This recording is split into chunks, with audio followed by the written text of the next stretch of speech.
In this mastermind, we took a page straight out of the Millionaire Matchmaker playbook, and we discussed how to channel that direct, insightful, and incredibly effective coaching style to help our buyers and sellers get out of their own way and achieve their real estate goals.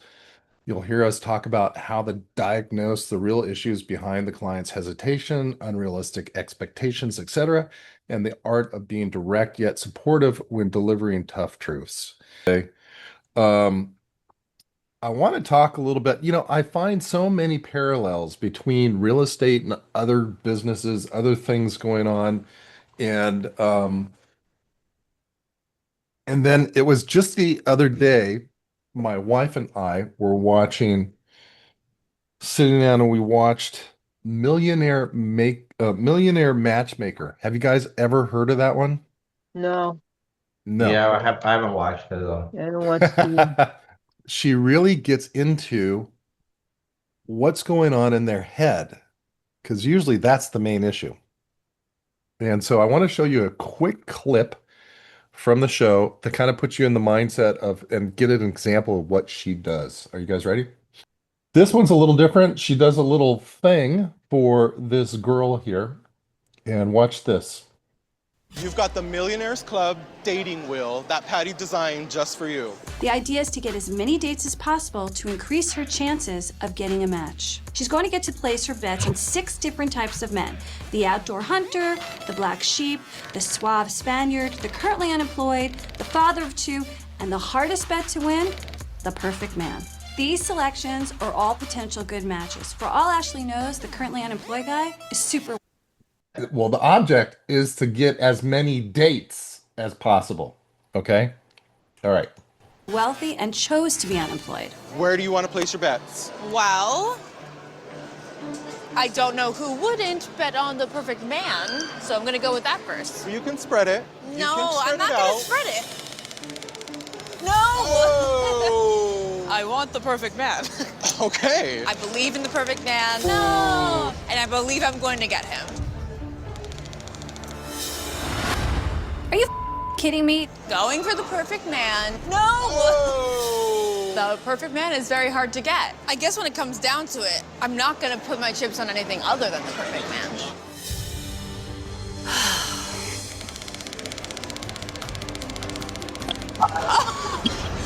Ashley, you ended up with the black sheep. Rather than trying to win a date with one of the other more available guys. Ashley put her chips on the perfect man every single time and came up empty. Can, does this bring back flashbacks to any kind of thing that you've ever worked with buyers and sellers? Yeah. They put all their bets on like this idealistic kind of thing that they want, whether if it's a seller wanting a sales price or if it's a buyer wanting the perfect house, right? The- Are you guys seeing some of the parallels here? Oh, yes. Yes, yes. Okay. All right. Let me show you what happens next. I love it. You just played one of our love lessons. We had all these types Yeah. of men, okay? Yeah. We gave you a bunch of chips. Yes. You had a choice. Yeah. What'd you put them on? The perfect man. Perfect, you need to take out of your head because it doesn't exist. I know.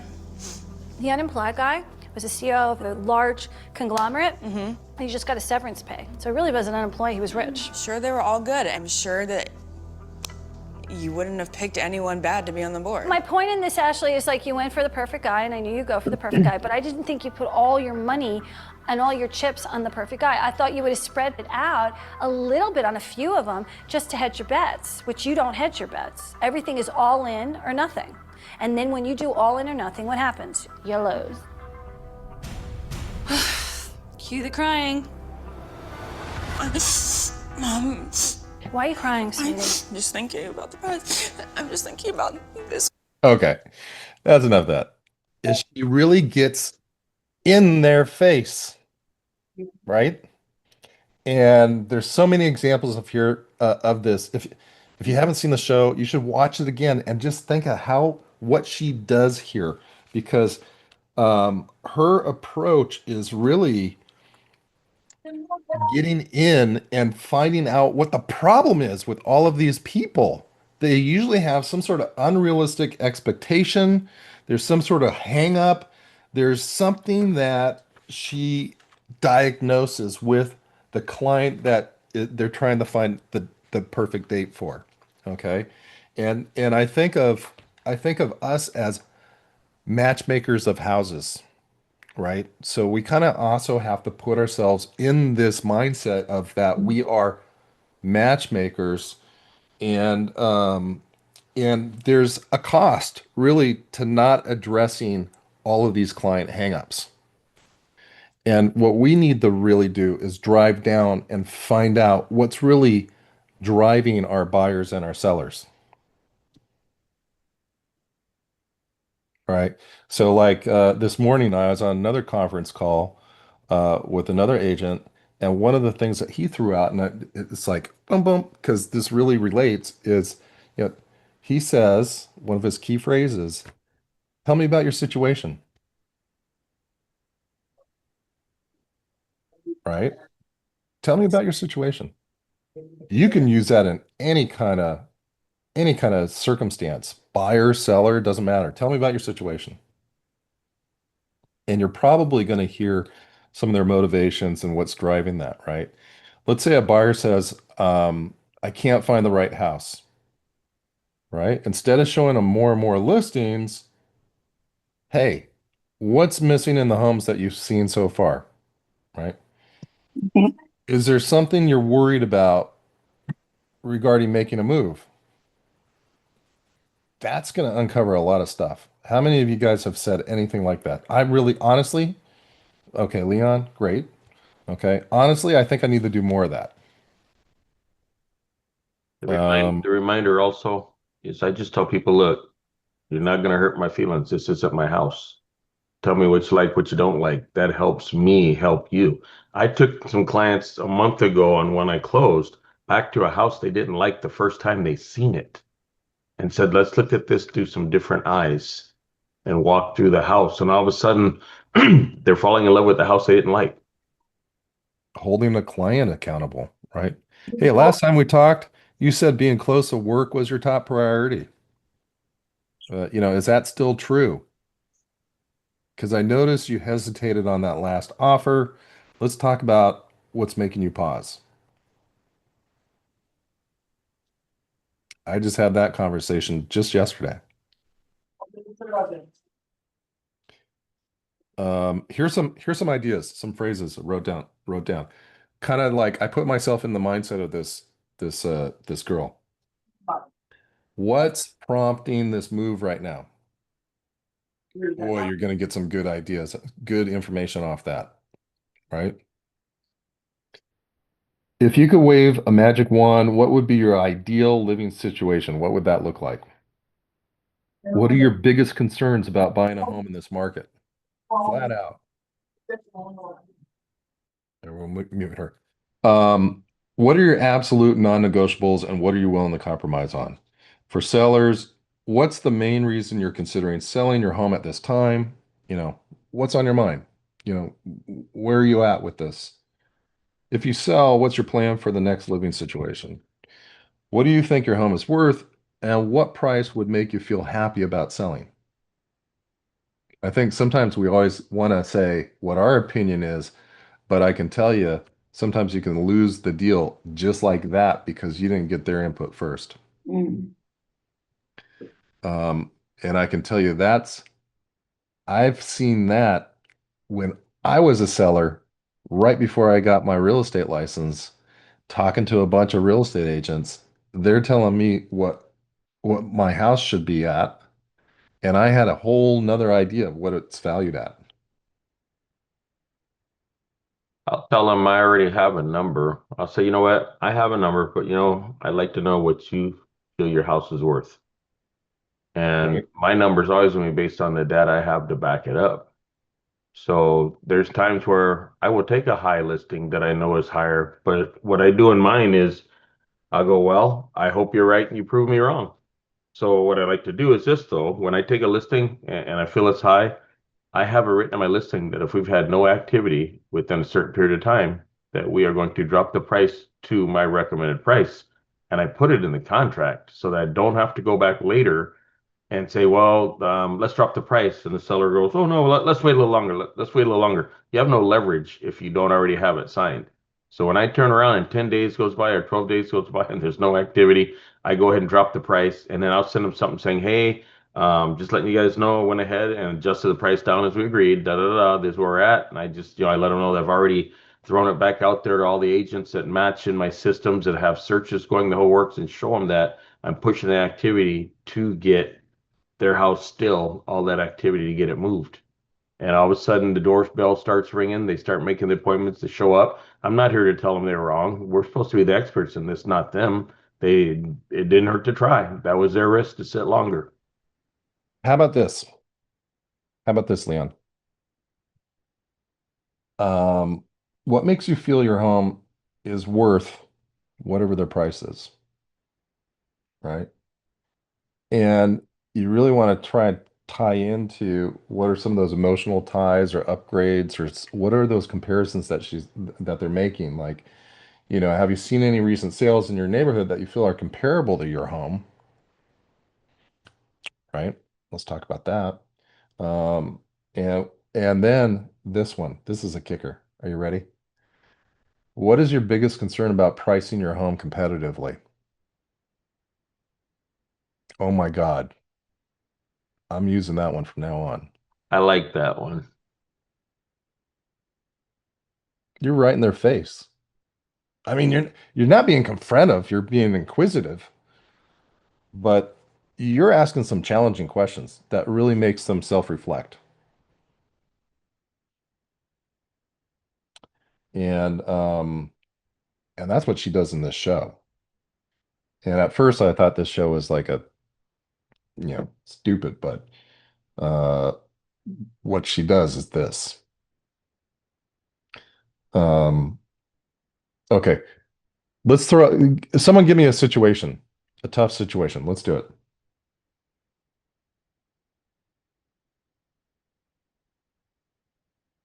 Give me a tough situation, tough client situation. Throw it out there. Suma, what do you got? Yes. I listed a home, and what they want is they purchased the home 2 years back, and they want that price. Not They don't want to go low. They want that price or above. So they bought the home 2 years ago for a certain price, Mhm. and are the prices going down in that market right now? Yes. Okay. All right.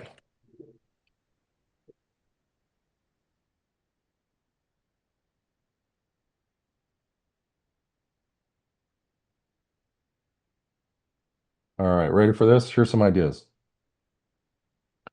Okay.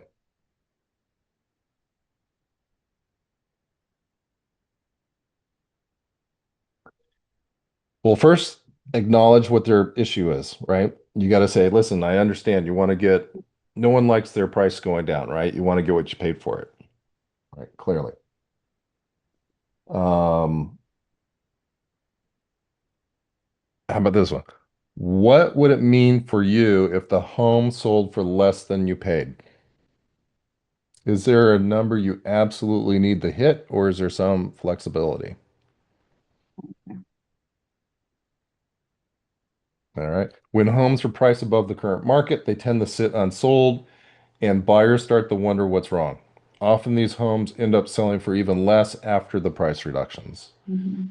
My job is to help you get the best possible result in today's market, not last year's. Yep. Yeah. And I've done this one with a few people. I've said, we can try your price for a short period, let's say 2 weeks, go into what Leon was saying, but if we don't get strong interest, we need to adjust quickly and have that pre-negotiated. Yeah. I did that, but still, they said, I showed what all I did, all those things. They're happy with me. Then I told them, if you are like that, let us withdraw for 2-3 months, then we will come back. So they agreed, and I still have the listing agreement. I just canceled that. Mm, You can't do anything, I don't want to waste the time. Yeah. I get it. Some people just don't get it. Yeah. But the thing is, we need to make that listing agreement active so that they don't go with somebody else. Right. Mhm. Yeah. I mean, I can market your home all day long, Yeah, I told them. but I can't sell a $1 million house Mhm. for 2 million. No one's going to buy it. Mhm. Mhm. Yeah. Now, with that said, though, also, we also should never have fear to say no to a listing and walk away. Yeah, you're right. Yeah. I mean, I look at it as like, time wasted or time spent on productive activities, Yes. Yeah. right? That taking a overpriced listing is going to make me less money. One, because I'm not going to sell it. Two, it's going to keep me busy where I could be focusing my efforts on getting Mm-hmm. Yeah. something that is going to sell, and put my eggs in that basket there. So let's see what else I got for you on this one. Um, yeah. So I wrote some notes down. Every client's different, right? Some need some tough love, and others are going to be. I put together a little PDF. If you want to drop your email in the chat, I'll send this out to everyone. It's key questions for buyers. What's prompting this move right now? What's the biggest reason you're looking for a new home? If you could wave a magic wand, what would be your ideal living situation look like beyond just the house itself? What's your timeline for moving? Is there a specific date you need? What are your biggest concerns or fears about buying a home in this market? Beyond the number of bedrooms, what are the absolute non-negotiables for you in a home? And what are you willing to compromise on? Have you spoken with a lender yet, or are you pre-approved? What's your comfortable price range? What was your experience like with your last home search or living situation? And what did you love and what did you dislike? And those are questions for buyers. For questions for sellers, what's the main reason you're considering selling your home at this time? Key. If you sell this home, what's your plan for your next living situation? What do you think your home is worth in today's market? And what price would you like, would make you feel truly happy about selling? Um, what are your biggest concerns or anxieties about selling your home? What do you love most about your home? And what do you think a new buyer would appreciate most? What's your ideal timeline for selling and moving out? Are there any repairs or updates you've considered doing before listing? And what's your comfort level with preparing the home for sale? I also got some sample scripts, so throw your email in the chat if you want that. All right, great. And I'll send that to you. Um, and then that's what I got for you today. But you guys really need to see that show.